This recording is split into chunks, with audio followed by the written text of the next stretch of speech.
Welcome to chapter 6 life process. Next topic, our topic is opening and closing of stomata, page number 97 of your NCERT textbook. If you open it, you can see the two diagrams given there. Okay, even if you don't have, just watch this PowerPoint presentation and you will be able to understand everything very well. In this figure, what do you see? This is actually a section of leaves. Okay, this is the leaf peel, छिलका, leaf का ऊपर का peel छिलका है, through which you can see that there are few bean-shaped cells, paired bean-shaped cells. They are called the guard cells. In between the guard cells, you can see the stomatal aperture. Okay, stomatal aperture is very clearly seen here. Okay, in both the diagrams, you can see in one the stomata is closed, the other one the stomata is open. The surrounding cells are called epidermal cells. Okay, this is the figure given you in the NCERT book. You can see very clearly a pair of guard cells are shown with surrounding green colored epidermal cells. The guard cells have their nucleus and they have few chloroplasts also. That means they also perform photosynthesis. Okay, in first figure, that is in A, you can see the stomata is open. In B, stomata is closed. Now, how does the stomata open and close? We will see. First, see here, the stomata are the tiny pores present on the surface of the leaves. Through the stomata, what happens? Massive amounts of gaseous exchange takes place in the leaves through these pores for the purpose of photosynthesis. Exchange of gases occurs across the surface of leaves as well. Okay. In this figure, you can see in first case the stomata is open. Why it is open? Because water is entering inside the guard cells. Okay. Now, as the water starts entering inside, we say that endoosmosis is taking place. Endosmosis and exosmosis we have already studied in class 9. Is it so? Yes, it is. You have studied in class 9.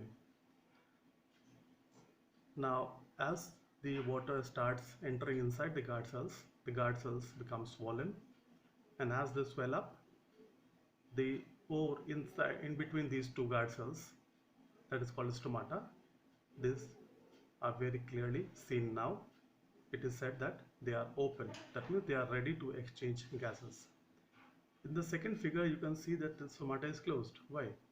Because water has left the guard cells. That means exosmosis has taken place and the guard cells become shrunken, and as a result, stomata gets closed.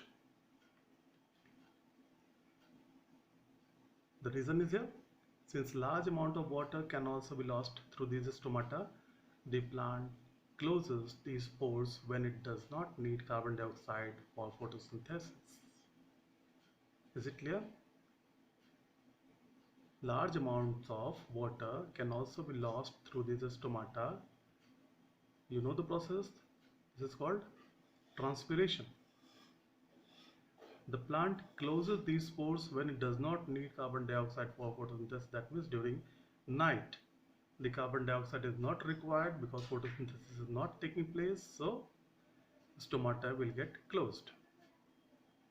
Second point, the opening and closing of the pore is a function of the guard cells. The guard cells swell when water flows into them. I've already explained you this, causing the stomatal pore to open. Similarly, the pore closes if the guard cells shrink. Now next is activity number 6.2 given on the same page, page number 97. In this activity, what do you see? That there are two experimental setups, setup A and setup B. In setup A, what you can see that apart from the living potted plant kept inside the transparent jar, you find a small plate also kept inside it in setup A. Now that plate contains KOH, potassium hydroxide. Whether you keep potassium hydroxide in the form of small pellets or tablets, or you keep it in the form of its solution, it doesn't matter. Now the main property of potassium hydroxide is that it absorbs the entire carbon dioxide present inside the jar. Okay, and in setup B you don't find any plate kept there. And what do? Just keep these two jars out in the sunlight for at least 2 hours. In 2 hours, what will happen? The sufficient amount of starch will be formed inside both the plants. It is expected. But actually what may happen in setup A, since KOH is kept there, it will absorb all the CO2 present inside the jar, and you know very well, in the jar there is no entry or exit of air because it is airtight. It is airtight. ठीक है, नीचे से Vaseline से इसको seal कर दिया गया है, so air cannot pass through it.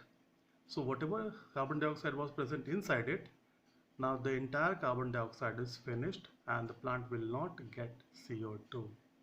So even if you keep it in sunlight, it will not perform photosynthesis. But in second case, the plant behaves normally, it forms this starch. Okay, now the difference can be seen by performing the activity 6.1 you have already studied in the last class. Just pluck one leaf from each jar and you can perform the activity as it was done in 6.1. You can very easily see that starch is not formed in the leaf which has been plucked from setup A, whereas in setup B starch is formed. Okay, thank you.